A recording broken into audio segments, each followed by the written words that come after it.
Hello बच्चों, let's see the question. Read the following statements and choose incorrect one. Option A, fossils are remain of hard parts of life forms found in rocks. Option B, first form of life arose slowly through evolutionary forces from non-living molecule is known as abiogenesis.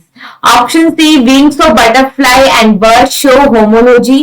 And option D, evolution is not a directed process in the sense of determination.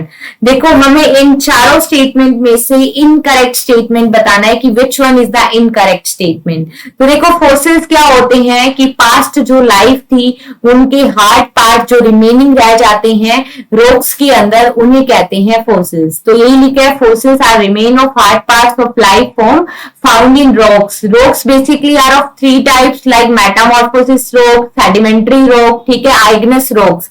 लेकिन fossils mainly हमें कहां देखने को मिलते हैं? Sedimentary rocks में। So this statement is correct.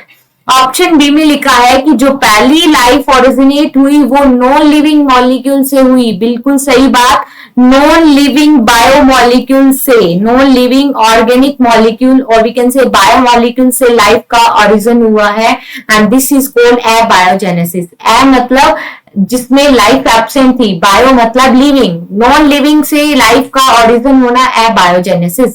So this statement is also correct. Wings of butterfly and birds show homology. तो ये स्टेटमेंट इनकरेक्ट है क्योंकि बटरफ्लाई के जो विंग्स है और बर्ड्स के जो विंग्स है उन दोनों का फंक्शन सेम है कि दोनों उड़ने के काम आएंगे। लेकिन अगर हम उनका स्ट्रक्चर पैटर्न देखें या हम उनका ओरिजिन देखें तो उनका ओरिजिन होता है डिफरेंट। और ऐसे ऑर्गन जिनका ओरिजिन डिफरेंट होता है बट फंक्शन सेम होता है, दे show analogy not homology. So this statement is incorrect. हमें यही पूछे कौन सा स्टेटमेंट इनकरेक्ट है। ऑप्शन डी क्या है? Evolution is not a directed process in the sense of determination. तो देखो एवोल्यूशन के लिए जो रॉ मटेरियल के रूप में काम करता है दैट इज द वेरिएशंस। अगर वेरिएशंस नहीं होंगे तो इवोल्यूशन का प्रोसेस भी नहीं चलेगा, ठीक है। इवोल्यूशन के लिए काम करता है रॉ मटेरियल के रूप में वेरिएशंस, और वेरिएशंस कैसे आते हैं? म्यूटेशंस की वजह से, and mutation is not a directed process. So we can say that evolution is not a directed process in the sense of determination and this statement is also correct. So here incorrect statement is option C and our answer is option C. Best of luck.